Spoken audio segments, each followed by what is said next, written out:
third of our way through preseason practice as we prepare to open up at Ole Miss on November the 10th, as Matt said. And things have been going well. We had a head start based on this summer, the 10 practices that we used going to Cuba were very good for us. We focused on defense during those 10 practices for the most part, and that's what we worked on so far in our regular practices. Guys are working hard, they're getting better. I like this group. They're fun to coach. They're going to be fun to watch. And if things fall right, we stay healthy and catch a break and some good fortune, then we have a chance to have a special season.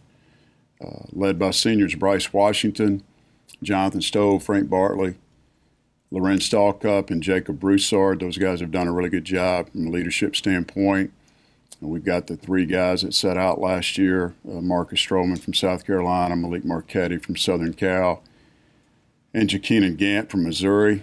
And those guys have fit in well and were able to play in Cuba and do just fine.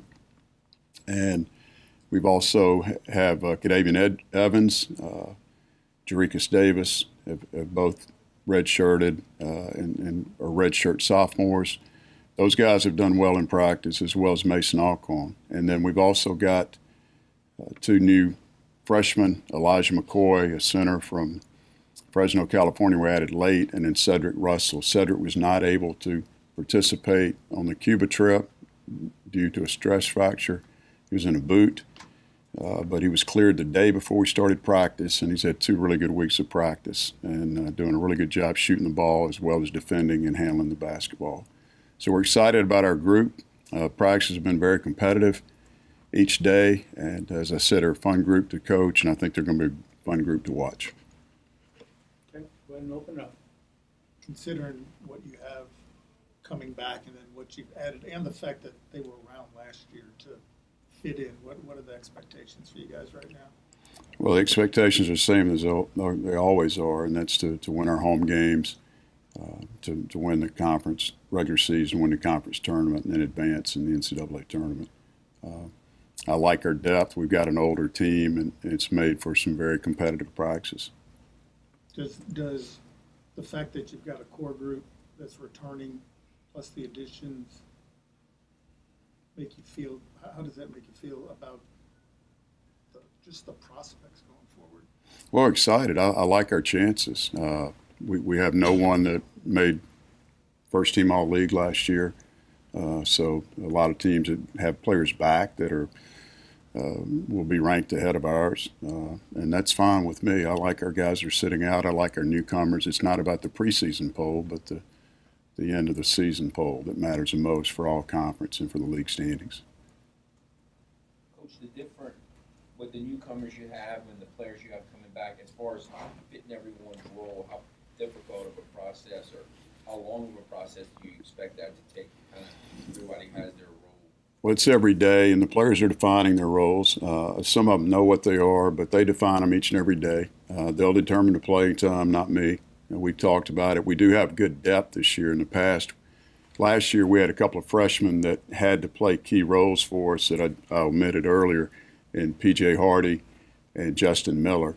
Those guys did an excellent job for us. And this year we've got some older guys that can carry part of the load. So it's good to have experience returning, and the lineup will work itself out. We've got about 9 or 10 guys that can play, and look forward to playing that many, hopefully every night. What about the perimeter shooting? It's been good. Hopefully make shots. We're going to work on some zone stuff this week. We've been focusing on man-to-man. And bottom line is, we said in the staff meeting this morning, whoever makes shots, make the offense look good. But we scrimmaged Saturday for the first time with officials, and as a group we shot 7 for 17 from 3, which I was encouraged by. Defense was a little bit of an issue last year. Any different so far in practice this year? Doing the same things that we've done. To be honest, we've worked extremely hard on it, probably focused on a little bit more. Like this summer, we have the 10 practices, 7 were strictly defense. And the first 2 weeks of fall practice have been totally on defense. But that doesn't change from what we've done in the past, really, David. We're just focusing more on it. We changed a couple of angles. We're trying to simplify things a little bit. We've got Lorenz is a lot better at protecting the rim than he was a year ago, and Jakeenan Gant can also do that. So having a shot blocker back there certainly will help the defense out in front. We lost a Defensive Player of the Year in Jay Wright, so our guards have to step up. We feel like Marcus, Frank, and Jonathan can be really solid defenders on the perimeter in a guard league, so we'll have to be. You mentioned how much those 10 practices before going to Cuba helped, but how much did the actual trip and that bonding and playing against the national team really help the chemistry of this team? I think it helped a lot. We've had a good culture going in to the summertime. We've got a good team in place. We added a couple new pieces. But our culture is as good as it's ever been, and we're excited about what experience the Cuba trip brought for our guys, both on and off the court, probably more off than on because they're on it all the time. But when you go to a foreign country and you don't have internet, you tend to talk to one another. So from that standpoint, it was a good experience for our guys. Coach, how would you kind of compare and contrast the kind of point guard you had last year and the kind you're going to have this year? Jay Wright was a scoring point guard. As you guys have seen, he scored 1,000 points. He could really get it going.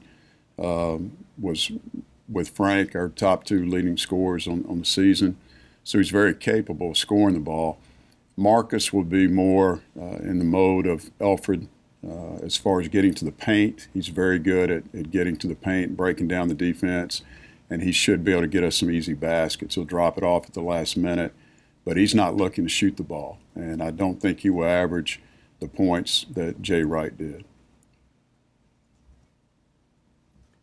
He's also excellent in the pick and roll.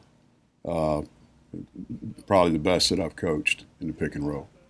You guys just had a NABC conference call discussing the state of college basketball. Just kind of your initial thoughts on what's going on, and what steps have you guys taken as a staff here to be proactive and prevent anything along those lines? Well, it's a tough time for college basketball. I don't believe that it's as widespread as some may think, but there are more things that are probably going to come out. And as a group, we talked about protecting our game and being guardians of the game, and that's something that we'll strive to do. Immediately when it happened, well, first of all, we're already ahead of the curve. Brian Maggard and Tom Burke met with us back in August, and we talked about certain compliance issues, obviously not knowing this was going to come up, but we are meeting a couple of times a month. In fact, we have a meeting Wednesday. Tom's going to come by and go over some things just with our staff. So we've been doing that. So we're already out in front, and that's something that will be an adjustment probably for some of the larger schools, that they're not used to meeting as much in compliance. But we've always done it, and even doing it more under our new administration here in the athletic department. So that's a positive for us. A lot of times coaches have to bring guys in a year and sort of get them in the system real quick. You got the luxury of having those guys around for a whole year. Can you talk a little bit about how much of a benefit that is? What made our scout team really good last year, we talked about that. It'll be somewhat different this year without having the guys that we had it. But when you're able to redshirt people in a practice, as we talked about earlier, think about if you brought in a junior college player who wasn't able to go through the summer or practice with you or go to Cuba. Now you've got guys that have done all that. They know the system. We have better relationships with the players. They have better relationships with us. And I think that's very important for them to understand what I'm looking for and how we expect to play as a program. Could this be one of those years when, because of who we have coming back, who's new with the team and the schedule, that maybe you don't have to rely on one weekend in March? I don't think so, Dave. The first conference call I was on this morning, and Dr. Maggard's there in New Orleans with the athletic directors, but we were on on an hour-and-a-half conference call about scheduling in the future and talking about that very issue.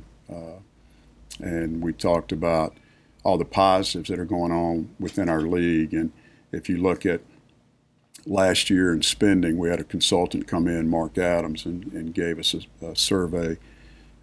And last year in spending, we were the 20th conference in spending on men's basketball, and we finished with the 13th RPI. And, you know, if you flip that, you look at Conference USA, who we're compared to quite often, they were number 11 in spending, and they were 23rd in the RPI. So we've got a lot of good things going for us, but we're still trying to get an extra team in if we can.